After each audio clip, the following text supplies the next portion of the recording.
Yeah. So, okay. I don't even know what I was saying because I just really couldn't. So, I get nervous on here. I'm like, wow, all her friends are watching. Hi, friends and family. It's Mary Lynn again. I'm here with my cousin. I should have came in like, surprise. I'll just start. I'll go. Ready? Hi, friends and family. It's Mary Lynn again. I'm here. I just wanted to check in with everybody. I am here with my cousin, Whoopers. Now put in a fake applause. Hi, everyone. This is Kennedy Virginia Cowan, a.k.a. Whoopers, a.k.a. my Whoops. Ooh. Ooh. That's how we roll. So, today is the last day of my first week of treatment. So I've done 1 week of chemo and 1 week of radiation. I have 4 more weeks of radiation to go and 9 more weeks of chemo to go. So Kennedy came over here to hang out with me, and we just wanted to kind of catch everybody up on what's been going on and how we're feeling about it. Hi, I'm officially here. I live here basically. And this is my best friend, basically. Or cousins or whatever, My sister. Our family is really, really close. I'm talking weird. I think my friends will overhear conversations and they're like, no, don't tell your family that. I'm like, no, it's okay. We tell them everything. We don't tell them something. That's mean. Yeah. We got the Marco Polo going, every moment of our lives. Vlogging. Marco Polo. Yeah. Marco Polo, that's where it's at. Yeah, ad. This is an ad for Marco Polo.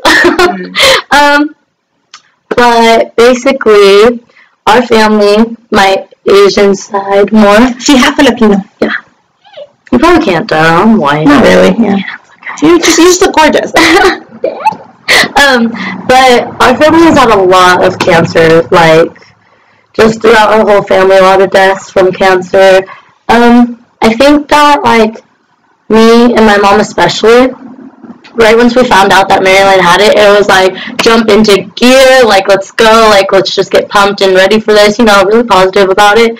But of course it was hard because when you're around someone that you're with every day, you don't want to imagine them sick like this. Because it's not you'll get over it in a week type of sick, For sure, hearing about this, me and my mom, jumped right into gear, and we were prepared. We, weren't lying to ourselves about it. It's kind of just immediately be positive from the jump. But being real. Yeah, exactly. You guys are positive, but real. Yeah, so Kennedy and her mom obviously had so much experience dealing with, can you focus? Dealing with death and illness, and they come from a very, very, very large Filipino close family. So they didn't know what to do. They were super ready, and they have been. They've been there for me since jump. But I have to say, telling them was very hard.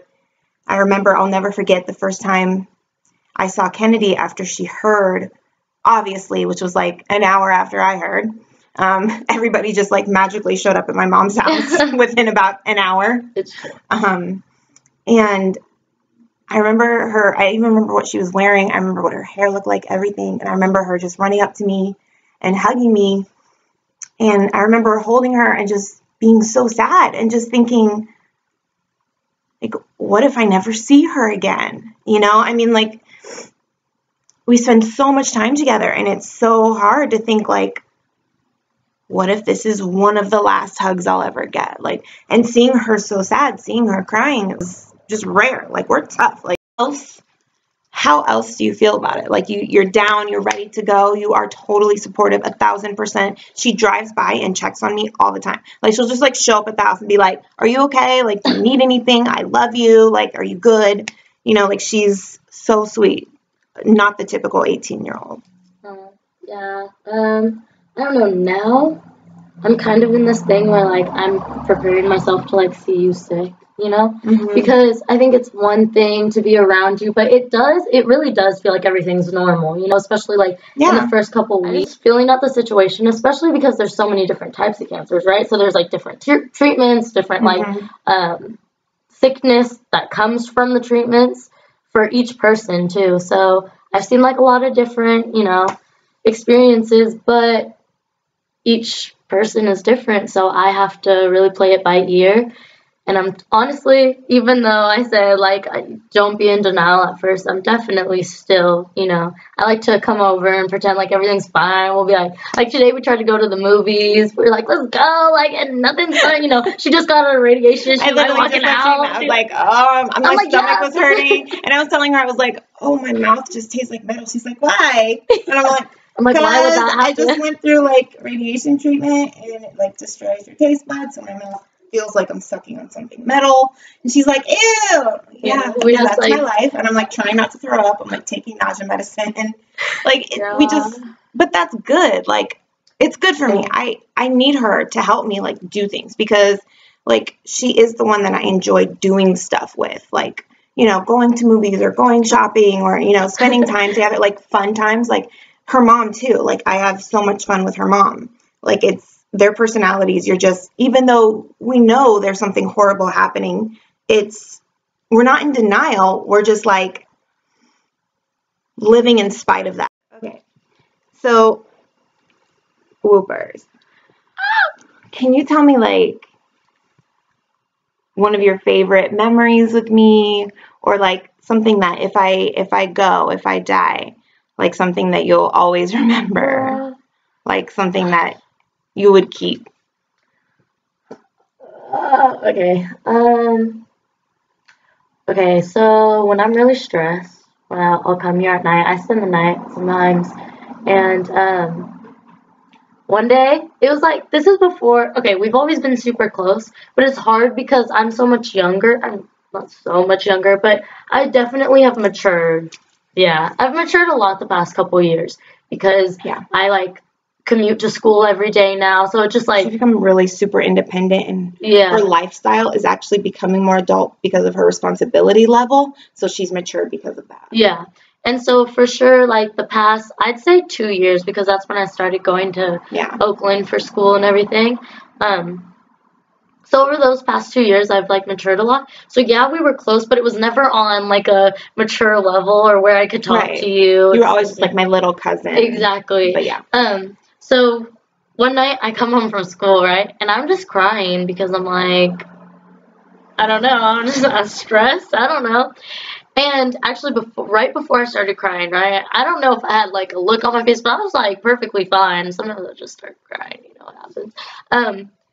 But Marilyn started talking about how like she really appreciates how busy I am and independent I am. And I think like what she's the best at is being able to really express the way that she feels.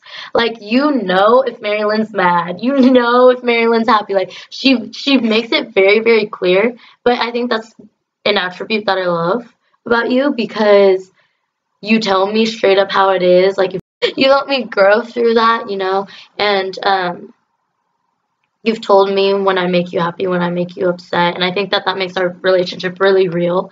It's something that not a lot of people have. You always remember to tell me that, like, you love me, and, like, to tell me that, like, I could do it, and that you know I'm independent, and that you know that I'm stressed, but I could do it. And I think that not a lot of people tell me that. Well, I am super proud of you, and I do think it's important to tell you that. I know everybody's proud of you. Everybody, your brothers, your mother, your father, your grandparents, your cousins, like everybody. But I do think it's really important to tell you that as much as I can, because that's always been one thing in my life that I wish people had told me more, is that they were proud of me. So when I do feel that for somebody, I like really, really want to tell them all the time. You keep forever. Like when my father died, that's one of the first things I thought. I thought, who will be proud of me now? Because he was always the one person in my life that would say, I am so proud of you. And like, no matter what happens, I want you to have that forever and know that somebody thought you were freaking amazing. And I'm proud of you for that. Super proud of you for that. Illy.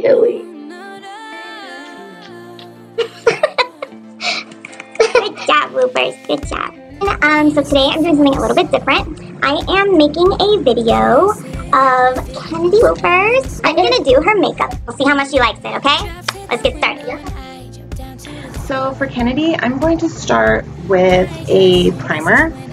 I'm going to use the NYX Pore Filler Primer. Oh, we should do the makeup thing. The NYX Pore Filler Primer. Ooh, that made you official. Profesh. And then I'm also going to mix it with the Becca Backlight Priming Filter, but only on her upper cheekbones, just for a little bit of extra highlight. Heal myself instead, and damn, I feel alive. Baby, damn, I feel alive. The Mario Badescu, the facial spray. See, that's what mine is. You have the same pink brand, one? but it's Yeah, I have the pink one as well. I like both of them. The pink one does smell really good, but this one has aloe, cucumber, and green tea, which is really calming. If you have any redness that's really built up, then that would be good, but both of them are great. I have primed your face. I'm going to prime your eyes in preparation for the eyeshadow. By the way, keep my new makeup brush that I got from Ipsy. It is really cute though. It's like mermaid. Yeah, it's totally mermaid. And it's got 2 rhinestones here. Did anybody else get this in their Ipsy bag? Okay. So I'm using the Urban Decay Eyeshadow Primer Potion. Stuck in the past, I deserve love that is gonna last. But until then, I will just raise this glass. Believe it or not, this is going to sound crazy, but the best formulation that I have found for a lipstick, matte, or even the satin finish, definitely ColourPop Cosmetics.